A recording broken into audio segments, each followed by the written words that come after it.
We are the Guinea Pig Collective. All will be assimilated. Resistance is futile. Searching for old treasures, blowing off the dust. Timeless stories and legendary characters. This is Talking Movies. Hey everybody, what's going on, and welcome back to another Talking Movies. So on today's Talking Movies, normally I do 70s and 80s, but I'm going to do something a little bit different today, like I do every once in a while. I wanted to go over Warcraft, the movie, and where it differs from the original lore of the games. So we are going to start off with some of the pros. Now, some of the pros to this movie are, of course, the CGI and the settings and the overall look of this movie. It is very well done. Now, there's going to be some people that say, oh, this doesn't look anything like the game. Well, you know what? They're just being nitpickers and they're being crybabies like a lot of people do. This actually looks really good compared to some of the cinematics that you have seen. And I'm going to show a few clips right here. This one in particular, if you see this orc, he looks very reminiscent of the one that you see here in the Mist of Pandaria. So this Mist of Pandaria cinematic obviously came out well before the movie, and they bear a very striking similarity. Now, while of course there's a few characters don't necessarily look like they did in the game, like Medivh, Khadgar, at the end of the movie, he should look much different than he actually looks, but that will be continued later on in this discussion. As far as some of the settings and everything, they don't look bad. There's a few things wrong with a few of the settings, but it's not so overly terrible that it can't be overlooked. Even Stormwind City looks a bit more clustered than it actually does in the game, but once again, this can kind of be overlooked for the grand scale that they were trying to go for this movie. Even the roads leading to Goldshire look semi-reminiscent to the game. Another pro for this movie is actually some of the small nods that they made to players who would kind of get these things. Like this little guy right here by the water. Now, if you don't know the game, you'd probably just think, well, I don't know, that's a strange little creature, or maybe you just didn't even notice, but he would be a Murloc. And then there's another scene later on when they're actually going down the road and they're on their way to try to capture some orcs. So Medivh and the kingdom can kind of figure out what they are and how to stop them. Well, on their way there, there's actually a tiny little scene, and it's just a little sound bite, but if you listen closely, you hear that little sound right there. That is actually a knoll of Elwyn Forest. Now, if you've ever played the Alliance and you've worked through your quest line through Elwyn Forest on your way to Westfall, there's actually some bounties out there for some gnolls, especially Hagar. So this was just another one of those little player nods, you know, kind of respecting the fan base there. But once you leave those elements behind, the amazing CGI that they rendered to bring the orcs to life and their wolves, and even to, I guess, a small degree, the Draenei, even though you didn't see very much of them since they were inside cages, and the use of the fell magic and the use of the regular magic that Medivh and Khadgar use, the Alliance armor and everything. Once you get past all that, your Murloc, all of it, you are kind of left with a story that is so far removed from the original lore that it's actually very hard to watch if you've been a long-time fan. One of the early scenes shows Dorotan and Orgrim sitting on a little ridge overlooking the camp, which should be what was back then the Black Morass, which later on becomes the Blasted Lands. Because when the portal was opened, it pretty much destroys the land around it. And they are sitting there and they're reminiscing, and Doratan makes the comment of hunting blood elves.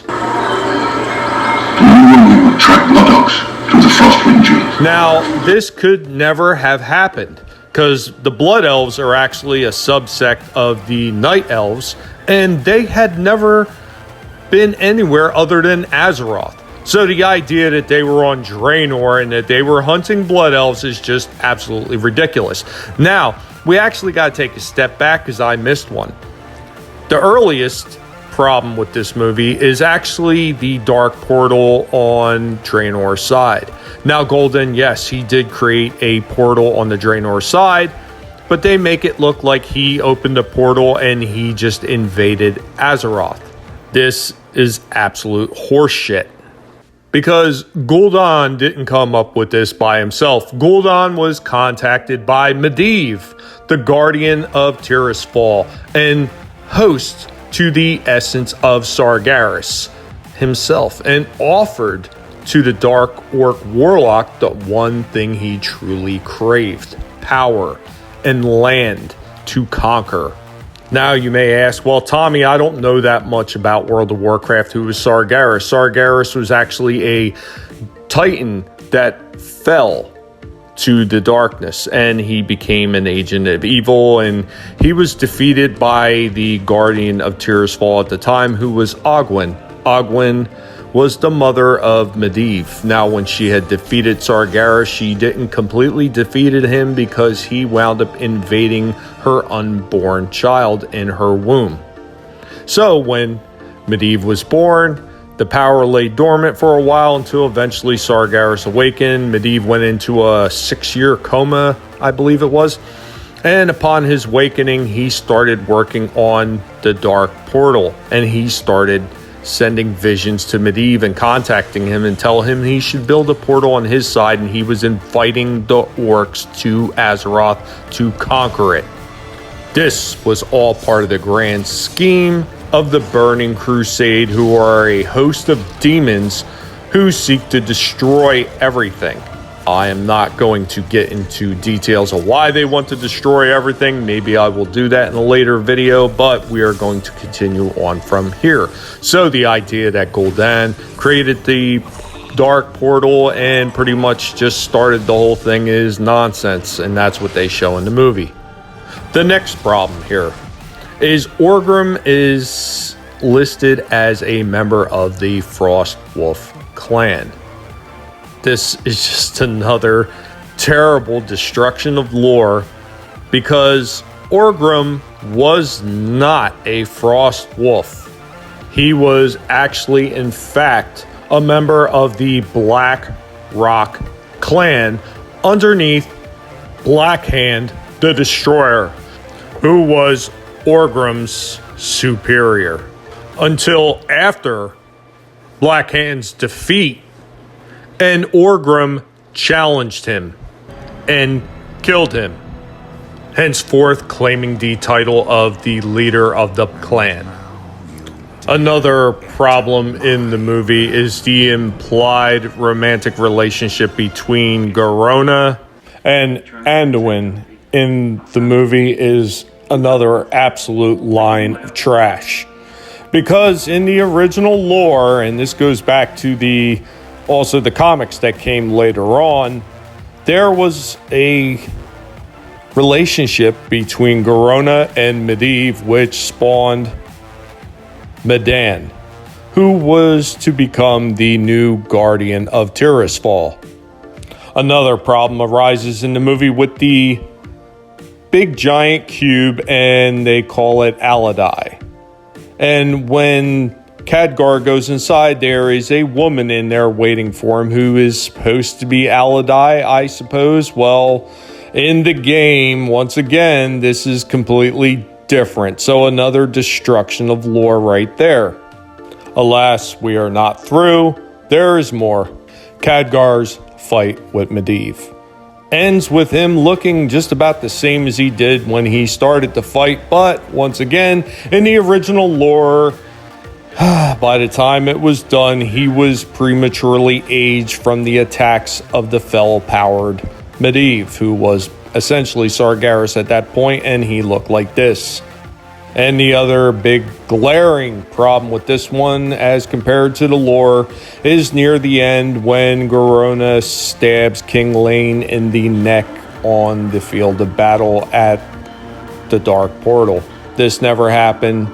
She was actually brainwashed by the Twilight's Hammer cult, who was under Cho'Gul, who was part of the Shadow Council that worked with Guldan, Ner'zhul, and all the others, and he actually made her kill Lane in Stormwind itself. Now, many of the other things in the movie were actually pretty spot on. You know, Goel being the son of Draka and Doratan, and how he was pretty much left alive at the end of the slaying of the Frostwolf clan. Later on, he's found by a human, and he's raised as a gladiator, and he is renamed Thrall. So, what else was wrong? Well, there was one other thing wrong. The whole idea of the Makara between Doratan and Guldan. This never happened. The entire Frostwolf clan was assassinated by the Black Hand clan guards that were directly under Orgrim Doomhammer. Now, unfortunately, Orgrim Doomhammer did not know that these guards who were supposed to escort Doratan and Draka up north away from everything were actually under the influence of the Shadow Council, and they wound up assassinating all the Frostwolves. Of course, minus Goel, who became Thrall. Now, I know this is actually a rather long list of problems with this movie, and I'm sure if I actually sat there and I nitpicked the movie to death, I would find even more. But I just don't care enough to do that. It's bad enough, the story-wise, as it is. Now, as far as viewing it and having fun watching it, it is a good view for that. But if you're looking for something that actually contributes to the lore and the rich history of the World of Warcraft and Warcraft series, you probably should go look somewhere else, because this one is not it. And darn, you know, there is one other thing I almost forgot. Goel dying during childbirth after coming through the portal. This is just another thing that never happened. She gave birth to him, and because she had gone through the portal, that is why he was green. Not that he died and Guldan sucked life out of him, revived him. It never happened. Just another destruction of canon for the sake of, I guess, making a movie that makes no sense, which Hollywood tends to like to do anymore, even if they're directed by the people who made the damn game, which doesn't make any damn sense whatsoever. But when you have Activision behind it, it really is not surprising to me, because Activision sucks balls. Anyway, guys, that's all I have for this one. Let me know what you think in the comments down below. Have you ever played World of Warcraft? Do you know this movie? Maybe both. Let me know what you think. And of course, as always, if you enjoyed what you've seen and what you heard, go ahead and destroy that like button for me.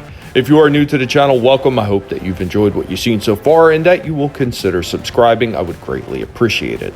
And just to let you know, yes, I am still selling items on eBay. And what I have up there now is just a short amount of items that I had actually just scrounged up from around the house that I decided to put up.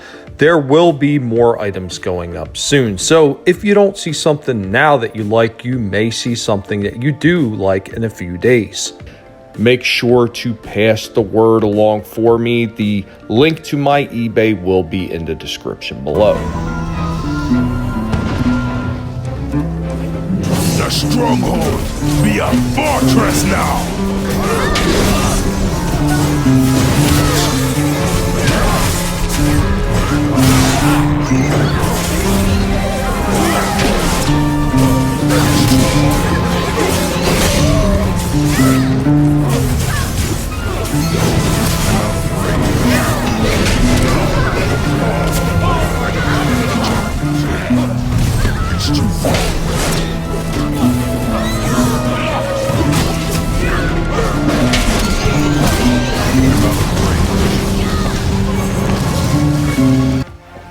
And I will catch you all next time. Later, y'all.